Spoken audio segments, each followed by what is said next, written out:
Yo, what's going on, everybody? This is your boy, Hunter J23, and you are now tuned in to the latest, hottest, most episodic show on Instagram Live. That is Independent Scene with yours truly, Hunter J23. Welcome to episode 160 tonight. I hope you guys will be inspired. I hope you guys will be, empowered by this episode. It's going to be a dope episode, as always. I am honored to have you guys with me on tonight for episode 160. I'm still climbing that ladder, guys. As you can see, I haven't stopped yet. Real quick shouts out to all of my collective families all over the world, all of my independent artists all over the world, everybody in their respective places. Shouts out to all of you guys for being such great sports and being such great, people out there doing your thing, really submitting yourself in your career. I can appreciate that. I can respect that. Real quick, we're going to go ahead and jump into this episode. Tonight, like I said, it's going to be really dope, really powerful. I hope you guys are really truly inspired by this. Also, the hoodie that you currently see me wearing, my brother created this hoodie. He has his own store, so if you guys want to get all of your customized needs, make sure you tap in with my brother on here on Instagram at _NBA.Pharaoh, and he will get you right.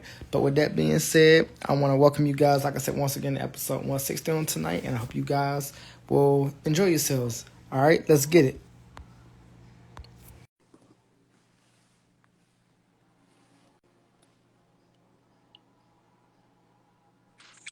Yo, what's good, guy? Yo, can you hear me? Yeah, I can hear you. Can you hear me? Woo!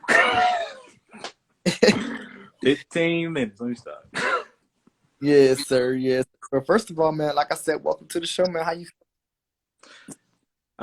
Shoot, good now. I don't like technical difficulties, man. That stuff makes me anxious. But aside from that, pretty good.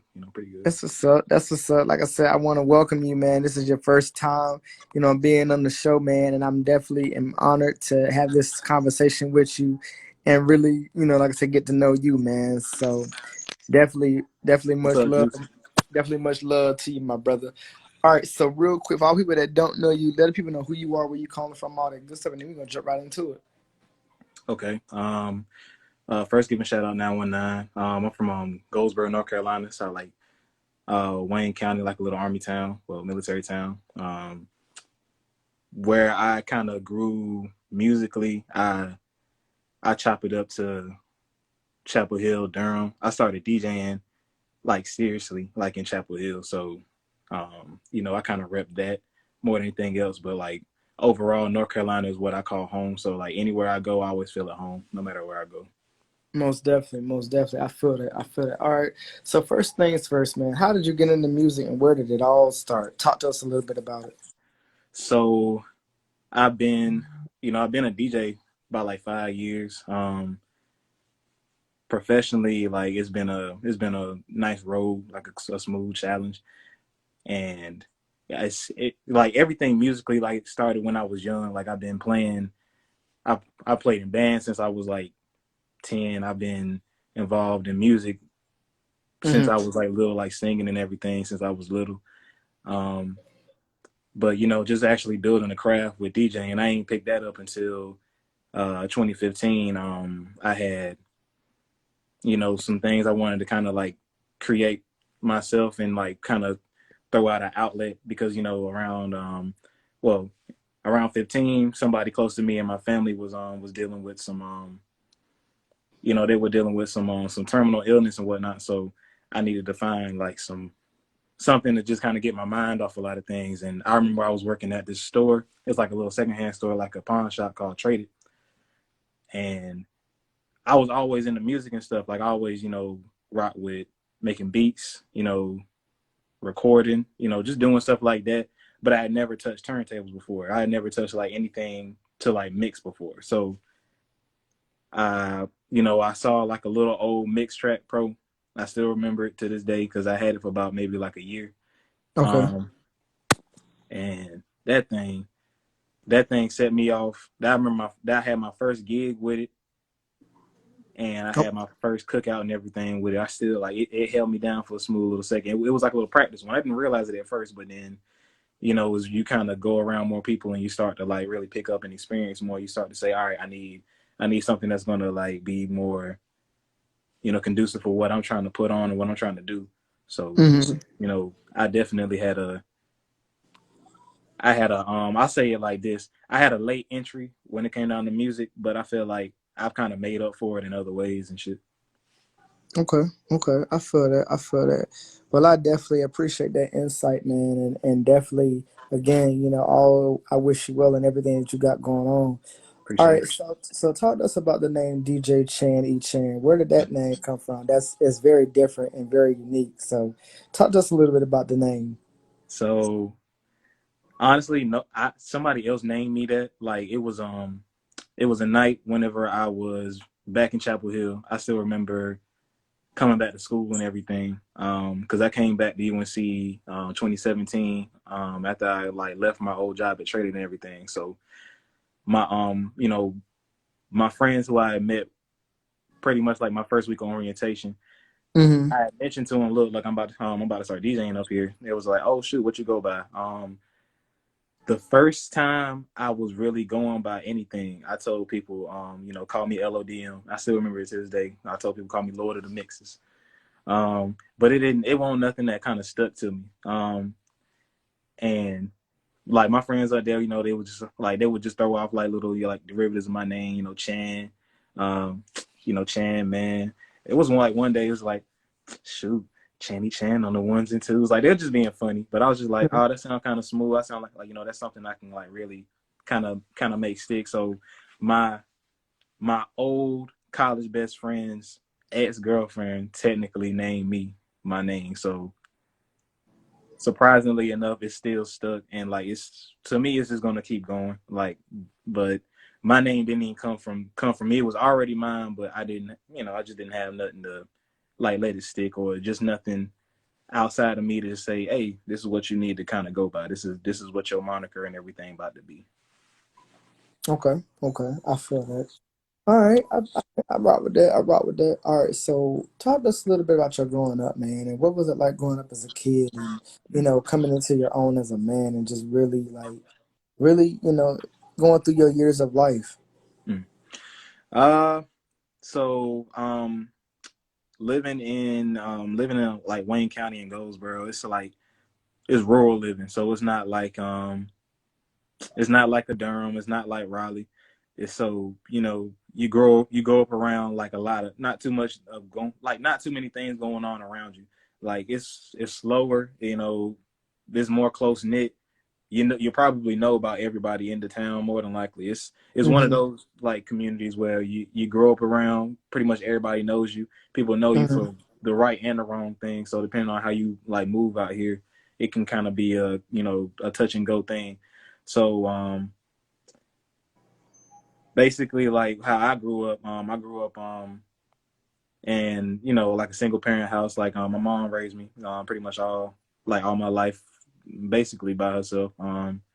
So I kind of hold that an affirmation in my mind for like independence and everything. Like I like to look to her and my other family members on my on her side as people who have just shown me what it means to work diligently, work with purpose, keep going, and just kind of keep that drive. Because there's been so many times like I've just been doing music, and it'll be occasions where I'm like, all right, do I want to slow down? Do I want to take a break? Do I want to ease up?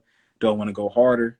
And one of the things that my grandfather told me, he's the one who kind of like led me into he unknowingly led me into doing most of what I'm doing now. So, Hmm. being patient and taking your time with a lot of things. Timing is like a very, very important thing in music. And no matter where you are in your placement of time, as long as you're like patient with yourself and you patient with the process, things are going to come to you. They need to come to you, within it. So he, pretty much my mother, my grandfather, my grandmother, all my aunts and my uncles, they all taught me, just kind of keep the flow. Don't worry about everything else around you, or at least like don't let the outside stuff just take you over. Like Hmm. because for the most part, you're in control of yourself. You in control of the things that come and go into your life. So if you want to put out more good stuff, just do that. Like just be a bearer of good things. Like just keep making sure that if you dropping like jewels and if you dropping knowledge on things, then it's gonna be for the benefit of that person that you're dropping it to. And Right. never look at things like you always want something back. It don't always got to be a thing of like you supposed to be getting something back from something. Maybe it's just Mhm. meant for you to be, a giver in an occasion. You just always want to make sure that you're doing things for the right purposes. Yes, sir. Yes, sir. And I couldn't disagree myself with that. I respect that answer, and respect to your grandparents for instilling that into you, to be able to progress and be your own guy. All right. Yes, So real appreciate you. quick. All right. So real quick. What's your zodiac sign? Big dog, turn that good 2-5 next week. I'm a Scorpio. Mm. Okay. Okay. Okay. All right. I feel that. Shouts out to all the Scorpios out there. You know what I'm saying? Mm-hmm. All right. So real quick, man. Who has been some of your biggest influences in this music game, man? So I've had a few. At UNC personally, like I'm gonna go off of just three. One person doesn't know me right now, but they might know me in the future. Tell them. But first starting off, Professor Katz. He was the head of the music department at UNC Chapel Hill. He was one of the few people who he doesn't know like how deep his involvement in my growth Hmm. was due to him just being open to having kids just coming in and learning crafts, because he has a corner inside of the music department at Keenan at UNC, where you have your beat lab, your turntables, pretty much everything practical that you can do musically inside like a little section of UNC. And they didn't have it set up where you can go every day, but they still had it set where like if you wanted to like build and learn and like just kind of get better with your craft, you can. So um at least like my last maybe like 2 years there, that was like one of the things that I was kind of sort of involved with and learning about.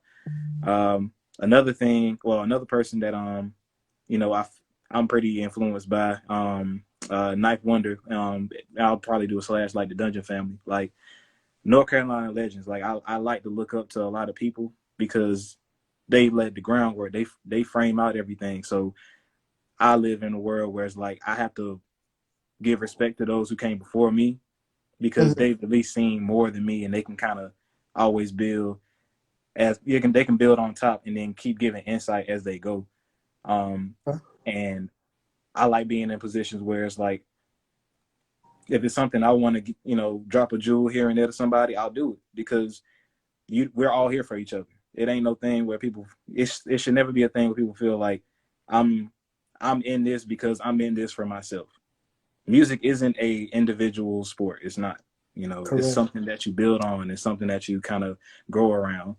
Um, and as a producer, which I aspire in the next year to really get back into producing like how I used to, like actually making beats almost every day.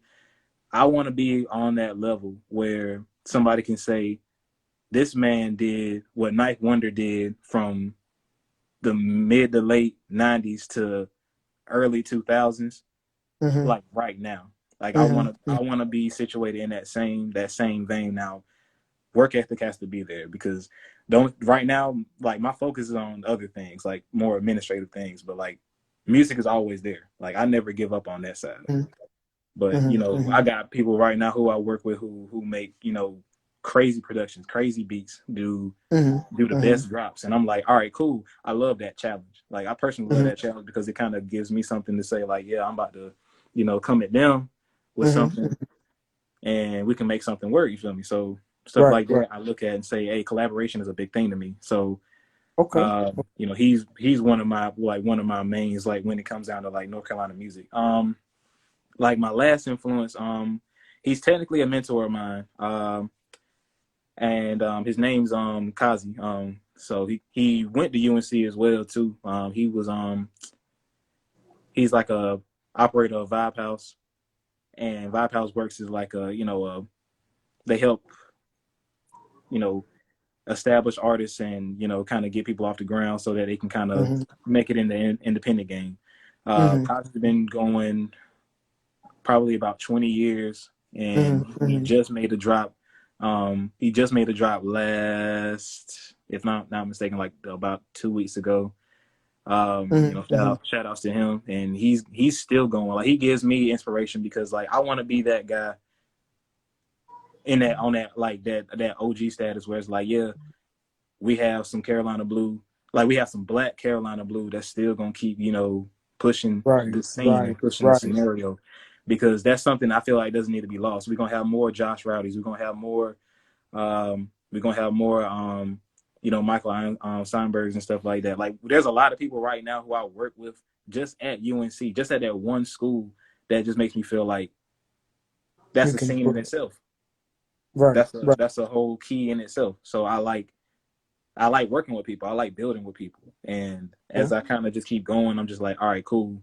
This is a nice opportunity to keep crafting and keep going, because if anybody I know, or if anybody knows me, they know I haven't stopped working since, February. I haven't stopped working since the pandemic.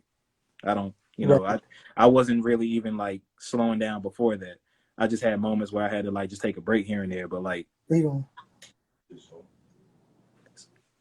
Oh, okay. My fault. My oh no, you good, you good. Hey, But basically but just with that, like I'm just like I'm about to keep the consistency, because now, so scared of from the since it's the floor. end of the year, elections done and everything. It's about to be Christmas. People about to be thinking about other stuff, and Right. entertainment is like one of those few things that's like the other. So you gotta be prepared for whatever. There's always gonna be somebody new coming in saying, "Hey, I'm trying to curate this show. Hey, I'm trying to be a feature on this show. Hey, I need a DJ for, this live event, this mix event." There's so many things and so many bags and so many opportunities, Right. and I'm always looking for something that is gonna pop off and say, "Hey, cool, we about to get on to the next wave. We about to get on to the next phase or something." Because there's always gonna be more. There's always gonna be something, and if you're prepared for it, cool. If you're not prepared for it, then you got to let somebody else kind of take the reins and just kind of observe and watch and do. Facts. Big facts. Okay, I feel that. So with that being said, so do you ever find yourself in a position when you're in this music game that this is where you said to yourself, when you was a kid, this is the area that you wanted to be at? So I'll be honest with you. When I first started like doing music, I didn't like. I feel like I fell into it. I feel like it was like one of those things where I started off like, because I'll be honest, when I first went to school, my ideas was corporate America. My idea wasn't like I'm gonna be, like a musician or anything like that. Not at first. Um, but life kind of took me in a different direction, and I was like, all right, cool. I don't mind like understanding what that side of the world is, but I feel like I'm the kind of person that I want to see people enjoying themselves, having a good time, and like that's what DJs do. Like, we're here to bring the energy, bring the vibe, create waves, create experiences for people. So as long as we have the opportunity to like keep doing, even while we're still like not at full technical like capacity or whatnot, we in a different like a different atmosphere, so where we can still create like some dope shit regardless. Okay, I feel that. I feel that. All right, so my next thing I want to know is, man, do you feel like how do you feel about the women in this industry, man, that's been taking over and really solidifying themselves out here in this hip hop and R&B world? How do you feel about that, real quickly? First and foremost, as a North Carolina boy, and especially since she's been technically, since she's like her family from where my family from. Shout out to Rhapsody, first and foremost. Um, Jamala Records is a really, really, really big thing in my opinion around here, and I think it's going to keep growing. I think they're going to shift a lot of what the sound is in reference Right, to just where music is going. I think that music is probably going to hit like a positive peak. Like, it's like something in the air that I just feel like is just kind of catching, and I like right, to notice, because women in hip hop, I don't have like too many strong opinions about like women in hip hop, because I would be a hypocrite to say that I would be a hypocrite to say that women rap a lot about the same thing, or at least like hype women rap about the same thing, when Mm-hmm. in most cases hype men also rap about the same thing. And I True listen to that. both. You feel me? I listen to the Asian Dolls, and I listen to the Megan Thee Stallions. I listen to the Young Thugs, and I listen to the Dope Boys. It is what it is. Like at the end of the day, like I listen to both. I listen to what's prevalent because I have to also understand what everybody is like enjoying and taking in. Right. But then I also listen to the no names. I also listen to I also listen to the Rennies. I listen to mulattoes. You feel me? I listen to like a whole slew of people because there's so many different artists for so many different things. One of my favorite artists popping right now, straight out of if I'm not mistaken, straight out of Texas. She ain't like a rapper, she more of like a viber, but like Cash Page. Like I like artists like that. You feel me? Okay. Like that part of the scene is kind of growing. I like that. That's that Bryson Tiller ish vibe, but she doing her own swing. I like, I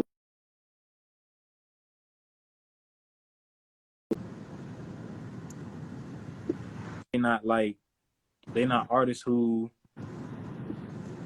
fully give up everything. Okay.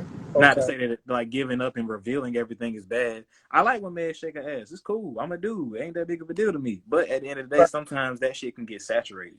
Like I don't want to have to like go on a binge to try to find something that I think should have substance from the woman, like a woman's perspective. That's what I'm looking for in my music when I'm listening to things. Okay. Okay. So real quick, you just used the word that I love so much. You used the word substance. So Mm-hmm. like do you feel like a lot of that substance can be brought back to the music, or do you feel like it's way past generation? So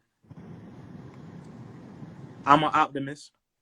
I'm somebody who does believe in the best things in people. I do believe that this is something that is actively changing and can change, but it's like a band-aid. So before a wound heals, you're gonna have a scab. You're gonna have something revealing. So I Right. mean, like for a while, you're gonna have like Megan Thee Stallion going on a tear, rapping about the same shit. Because all right, I'll give you a parallel. The Baby for the most part raps about the same shit, Right. but he's still for the most part popping. Right. Right. Marketability is like is a beast. When you get put into a machine and you know what sells, you don't go against the grain. You try not to. You don't change the formula because it's there for a reason. It's there for you to continue to make money. So as long as the money game is still there, there's still going to be bits and pieces of you know not substance issues, but it'll be something where you're going to get a lot of the same perspectives almost over and over. So you're gonna hear girls talk about shaking their ass. Cause I mean, that's just the world we live in. Like we live in a world where women are owning up to their bodies. Women are like, all right, cool. I can throw myself into a world where, I know that certain parts of me are gonna be valued a certain way. And, in protective society it works for them. Sometimes, they look at things and say, hey, maybe it don't work out for me on that line. Maybe I can do something else. And then, you get you like a little Rico nasty chick. You get you a little skinny chick who can kind of go hard. You feel me? Stuff like that. Don't it just all depends. Like that's just how it kind of go. Cause I'll be upfront about it. I feel like in the next maybe 5 to 10 years, the scales when it comes down to like where women and men are in hip hop is going to kind of level, sort of, kind of. It, Okay.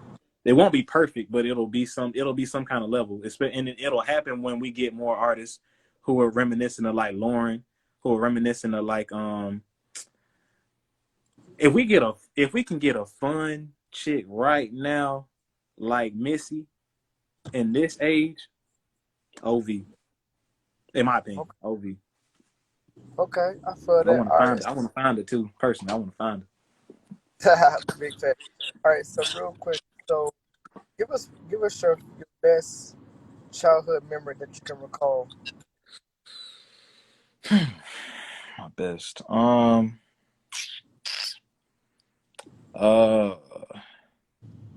shit.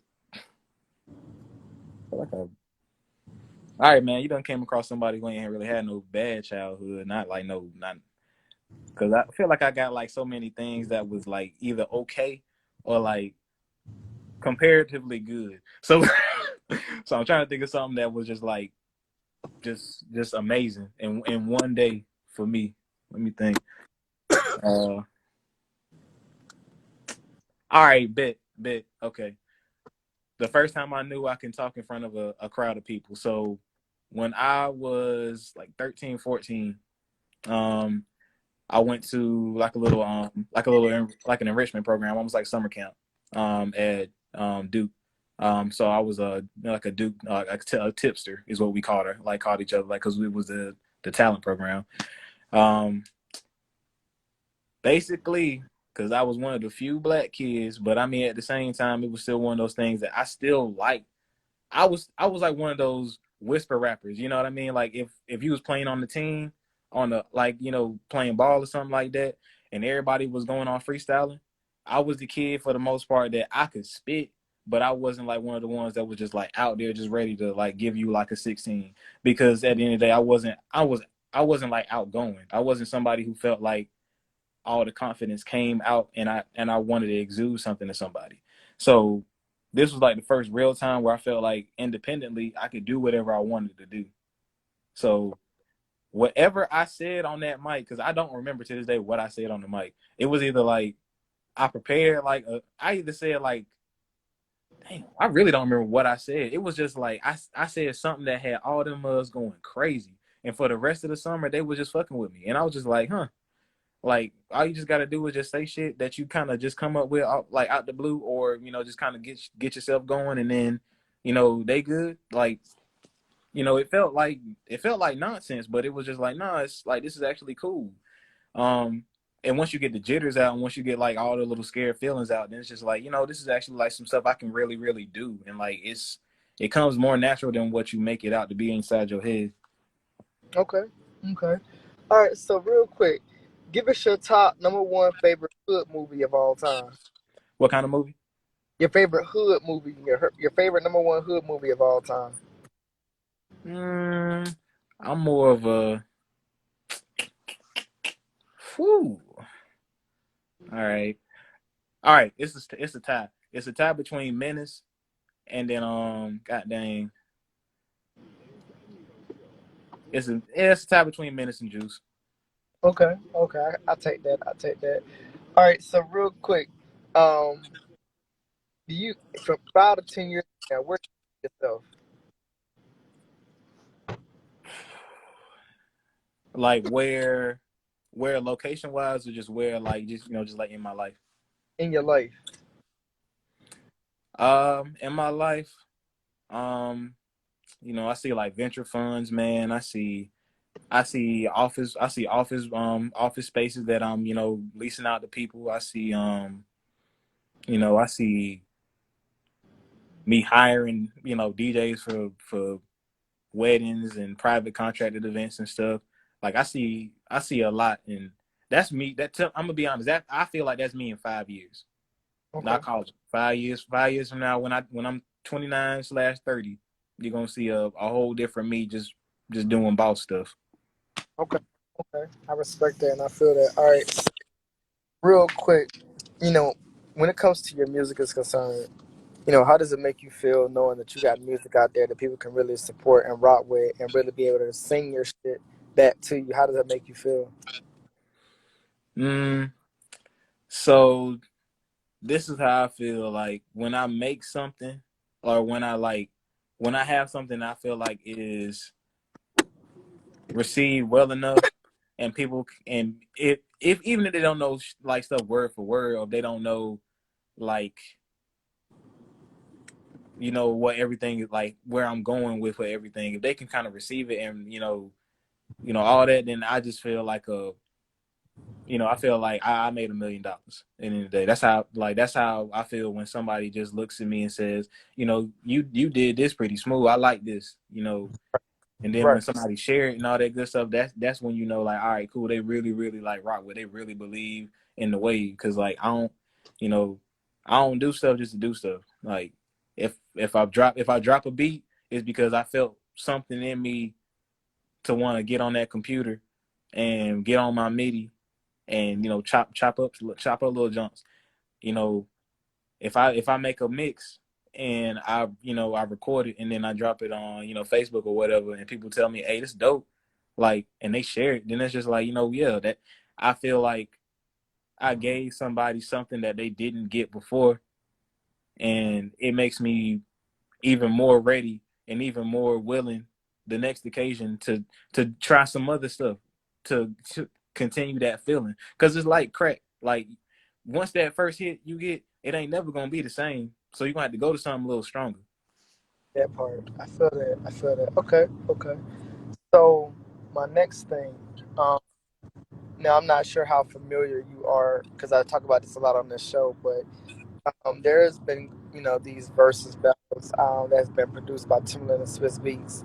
We've had some very iconic battles. Just to name a few: Erica Badu, Jill Scott, Gladys Knight, Patti LaBelle, Hmm. D. Snoop Dogg. Um, but what I want to know mainly from you is, was there any battle that you seen that you really had a true vibe for that really took that down memory lane? All right, just I'm an R&B nigga personally, so I missed part of the Patty and Aretha Franklin one. I saw it like halfway in between. I was riding with one of my homegirls. Oh, The Monique and Brandy one. That was my jump. Because I almost caught the whole thing. I haven't really seen the only one I think I've seen all the way through has been when it was Two Chains and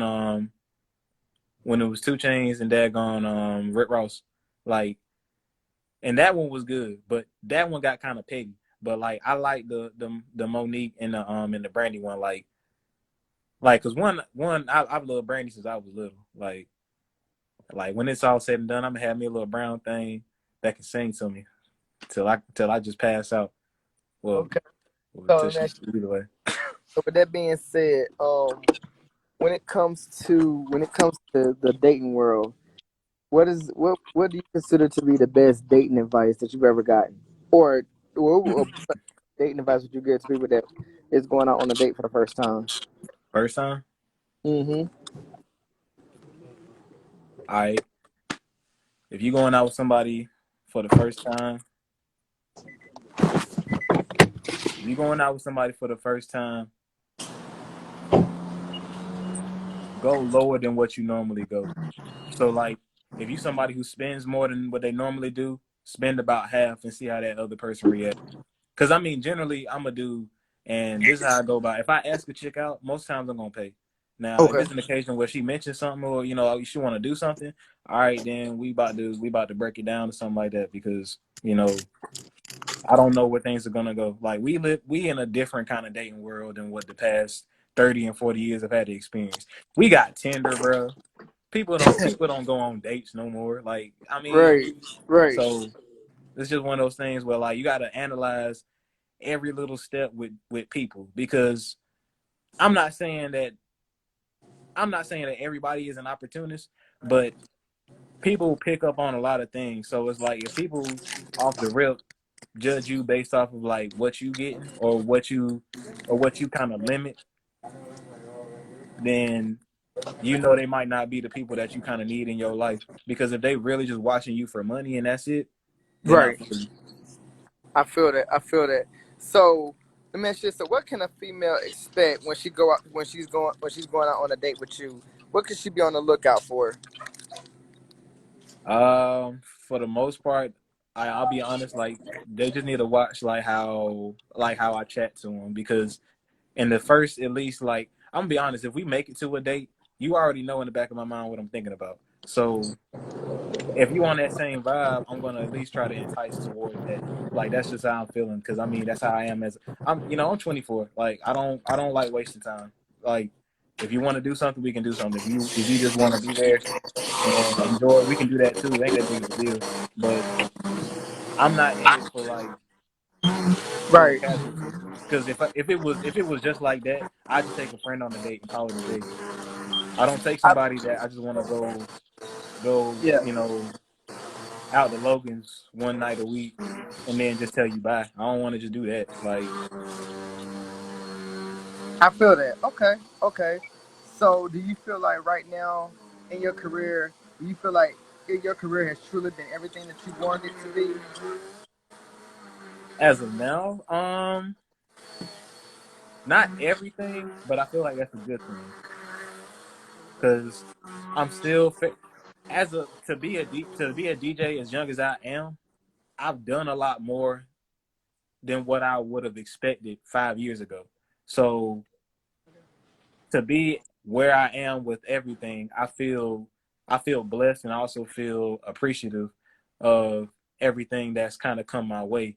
I do feel like there's more things that I need to, just come into my life to, keep allowing me to remain humble and, down to earth. But I also feel that certain things I do need to kind of grow within myself is having a stronger voice for, a reason. Yeah, it was goody. So I'm just out here thinking, as long as I'm not as long as I'm not the person that's allowing myself to be pushed in, certain directions when I know where I want to go, then I'm good. Okay. Okay. So, with that being said, so let's switch. I'm about to switch it up a little bit. So, what's your take on sports, man? Because we recently just had the Lakers. Okay. Hold on, give me 1 second. Let me get this separate, and let me get 10 on that silver car right there. Y'all forgive me. You know how to make a move out here. You know what I'm You saying? straight. It's funny that you even say the Lakers. Shoot, we Yeah, just the gonna silver car turn right this there. camera real quick. Bless them. Yes, sir. 10. Yeah.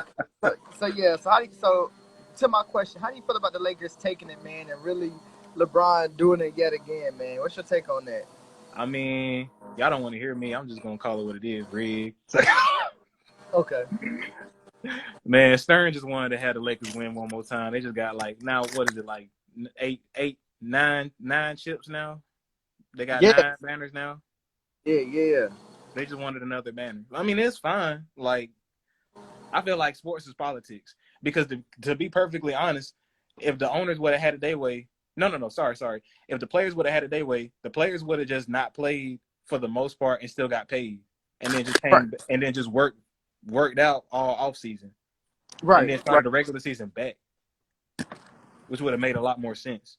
Well, it would have made more sense health wise, but like we live in a capitalist society, so it's like, all right, people want things now. People just like, oh, what's the alternatives? Oh, we can do a bubble. All right, Right. put Right. all these niggas in captivity, and then let's see them shoot a ball.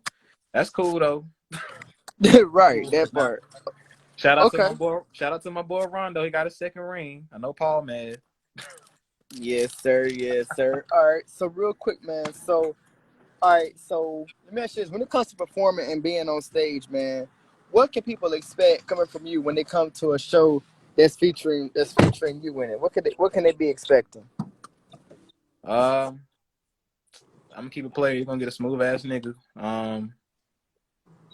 They're gonna get somebody. I ain't gonna talk all the time on the mic. I ain't that kind of person. Like, I mean, I'll talk, I'll give direction and jump, but I'm not like, yo, got to the bar. I mean, I do that here and there, but it's like I know how annoying it can get because of what I'm a millennial, so it's like a lot of what my older crowd that I do have sometimes like a lot of my younger crowd doesn't like. So you got to play the field. It's like dating. Every girl don't like no loudmouth. But some girls do like a communicator, or at least most girls like a communicator. They want you to talk. They want you to like be able to like really feel them out, gauge, and do all that good stuff. Kind of point them in the right direction. Kind of be smooth with it. Tell them, hey y'all, hey if y'all having a good night, shout one. Just little stuff. I mean, and it's kind of grown. It's kind of just grown with me. Like I mentioned before when I was 13, bro. It was tough for me to talk to like 100 people at one time. That's hard for a lot of people. So for me to be able to do it almost all the way comfortably, to me it's amazing. That's like the most amazing thing in the past 5 years of me doing what I do. So when you come into, my space, my venue, or whatever, wherever I'm at or whatever I'm doing, you're gonna get somebody who, you feel me? Hey, first and foremost, hey, how y'all doing tonight? Y'all gonna get some greetings. I'm gonna ask how y'all doing. Hopefully y'all came to party. Hopefully y'all came to let go of all that little bullshit at the door. Keep on walking. Get Okay. that Jameson at the bar. Calm down. Don't get in Okay. my face, please. That part. That part. You're not getting the face. I'm sorry, but I feel that, man. I definitely feel that. All right. So, real quick, my last questions I got. Got a lot of content, world, man. Right. We just had, the crown. Hey, I ain't gonna say, but I can't. I guess I can call it the crown. U.S. president. How you feeling Mm. about? How you feeling about that? Politics is politics. If the president who's sitting right now was honest about his platform and he's serious about the changes that he, stated that he was going to make, perfect, good. If it's another 4 years of inconsistency and, you know, broken promises, look, just do it again. Now, my personal feelings are, I do feel that the bipartisan system needs to change. I don't think that red and blue needs to be a thing consistently forever, because we've been in a society ran by two parties basically for hundreds of years. So it's time to initialize some change. It's time to really create a new system that's going to better yield to, more than just two platforms. You know, life is more than just two sides. Right. I feel that. Okay. Okay. All right. So with my next question, so what is your process like going on stage as well? As it relates to your preparing to perform. Like, what is your mindset and your mantra? Your process. Like, do you drink first? Do you smoke first? I mean, what's your mantra? I'm gonna be honest with you. So my process has recently changed. I just started journaling more recently because I like to keep up with, like, my everyday life. It's best. This is how I'm gonna give you a hot take real quick. Women are typically more organized than men because they write more things down than what men do. Okay. So when people, when people bitch about dudes having diaries or if they having journals, most of the most prominent men in the world have a schedule. They have a list of things that they do per day so that they kind of stay on track and make sure that what they did before, either they don't repeat if it didn't yield anything good, or if it's anything good, they do repeat that next day. Because each day is a new day. Each day is a new life. You don't have the opportunity every day to say that you're going to get another chance at life. That's what a Right. new day is. So I stand by, as of now, I don't. Well, I'm really starting most of this off now, but beforehand, I didn't smoke before my shows because I've had bad experiences with, you know, just being just not being fully aware while I'm like doing what I'm doing and setting up. Like, because part of what you need to do is maintain. You need to be able to maintain your cool without like having like any kind of real substance in you. If you can master that, then everything else is fine, That because part. you won't need an inhibitor. You won't need anything to limit your functions so that you can do a task. I don't need to. I don't generally need to drink to get into like that vibe of what it feels like to get a drunk person like moving. Like, I've been drunk. I know how it feels like to just kind of go from I'm at the bar to I'm on the floor. Like, those are things you pick up as you go. Now, when I'm done, when I'm done with my night, yeah, Jay, yeah, maybe some Jack. I don't know, something just to kind of ease everything. So like those are the like the cooling moments. Those are the chill down. Like if if DJing in between a night for a set is a workout, then your blunt and your beer or whatever you drinking is your cool down. That's your walk. You taking that, you trying to relax and try to let everything breathe. Like that's what you're supposed to do. That's or at least that's what I'm trying to instill in myself more so that I'm not the kind of person that 5 years from now I need to get a drink right before I start because I need to get into a mood. I don't as a personally as a DJ, I feel like I don't need to get into a mood. I'm supposed to already be in that mood and just be able to go. So, Right. everything else should just be, you know, preparation beforehand. If you got your music, generally you good. If you got your board, you really good. If you got all your Right. cables, all right, you in there. So everything else should just be, second nature. Get your music from your laptop, plug up, run a thing, and you go. That's it. That's it's simple A to B for most part. Okay. Okay. I feel that. I feel that.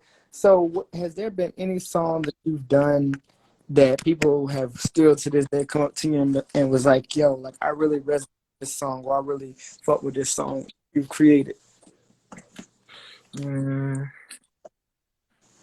I'm trying to think. There was a song back when I did have an EP, that my manager, she still references it a lot. Like it was like a little R&B ish type vibe or whatnot. Um, Shoot, it was called Chase, and I still remember it to this day. Like I hate thinking about it because like that was when I was like teetering between whether I wanted to do the artist thing or if I wanted to like really like take DJing like all the way serious. So, Hmm. in this case, like I chose, just DJing more than anything else because it's a job. Like I mean, all of it is a job. Being an artist is a Right. job. Being a rapper is a job. Being a DJ, being a curator, being a engineer, each one of those separate individual things when you have the technical skill, but maybe you might have a different drive for it in different lanes. Like it shows you like what you are willing to do and like what you just say, I'm gonna put a hold on this because it's not important like that right now. So, you know, it's definitely something that I just say, dang, I wish I would have paced myself and still kept like making stuff now. Like, cause I haven't like really I haven't made a full song in a year, but I've still been on and off making beats. But people still, for the most part, still come to me asking like, "Hey, you got beats? You still trying to drop some stuff?" Like, yeah, I still want to do stuff like that, but my timing is like one of those things where I'm like, "All right, let me see how much actual leeway I have to really craft something, so that it's not like something I'm rushing, and then also something that somebody is at least going to be, warranted in saying, yeah, I want to work with this dude. Like, I mean, because I think critically about everything I do. I don't want to just give anybody some bullshit. That's just how I feel. Okay. And so my last question, man, as we prepare to bring this thing to the wraps, give us the greatest era of music of all time. You said the greatest ballad rappers. No, the greatest era of music of all time. All right, 70s to 80s soul. Okay. That is me. 70s to 80s soul. I Okay. love I love the Commodores. I love Gladys. I love to me that's the era like of music. Now, if we talking hip hop, early 90s, sometimes early to mid 2000s. So that genre so wide. But like when it comes down to just like music that to this day is the arts, like if it's still sampled to this day, that's the key. That's the point because to this day you still have music that is sampled from the 60s, the 70s and the 80s, full of funk, full of vibe, full of soul. Like people still dig through crates trying to find the perfect chops for a song. So Right. That part. Okay. Okay. All right. So my final thing in closing, man, do you feel like your career has been everything that you wanted it to be and why? it's nothing to what I imagined. It's everything that I could at least expect from somebody my age. And then it's also a piece of what I want. It's not, Okay. it's not the main course. It's not like I'm not stuck. I'm not like in a rut or anything like that. I feel like they say when you hungry you eat. So like I'm in a mode right now where like more is coming to me. So and I'm hungry. I just want to keep going. So I feel like I'm in that place where there's growth that I want to make, and I have the capability to, and also have the support to. Okay. Okay. I feel that. I feel that. Well, brother, listen, I definitely have enjoyed this conversation, man. Same here. It was definitely eye opening and good to hear some refreshing comments and responses. So it's always good to hear refreshing positive comments and good feedback. Um, Real quick, let people know where they can follow you at, where they can tap in with you at. So y'all can follow me most social media djchan.e.chan. If it's on Twitter, it's underscores instead of the dots. Um, I got a TikTok where I post up most of my I also fix like phones and computers too. So like if y'all ever need like a phone or something like that fixed, check me out on my TikTok at djchan.e.chan. Facebook at Chandler Evans. Y'all don't gotta call me by my government and nothing like that, but that's where y'all can find me at and everything. Okay, okay, and finally, where can we be expected from you for the rest of 2020 as far as your music is concerned? Not a lot of music, but I do have like every Friday I host this show called Fresh Friday. It's an artist show pretty much. You know, same synopsis for the most part. I just bring people on who I've been working with. And we kind of just peel back all their layers and everything, and then just also mention out anything that they kind of got going on. So it's one of those things that like when I found you, I was like, damn, this dude kind of dope. I like this, so I want to see what he got going on, and then just try to gauge, because this is the kind of conversations I like to have with the people that I bring on, Okay, and so it's just one of those things where like, cool, I do appreciate the like definitely like the camaraderie with it. Like you've been doing this for a while, so I like that, and it kind of gives me that model. Like, all right, cool. As we continue to do what we've been doing, because essentially Fresh Friday wasn't like a feature or an interview thing. It was more of a show. Like we would bring artists on to perform, but because mm-hmm. of the pandemic and everything, most of that's like on and off, kind of weird. Mm-hmm. But we do have a show. We have a Black Friday show coming up the 27th at Downtime in Chapel Hill, North Carolina.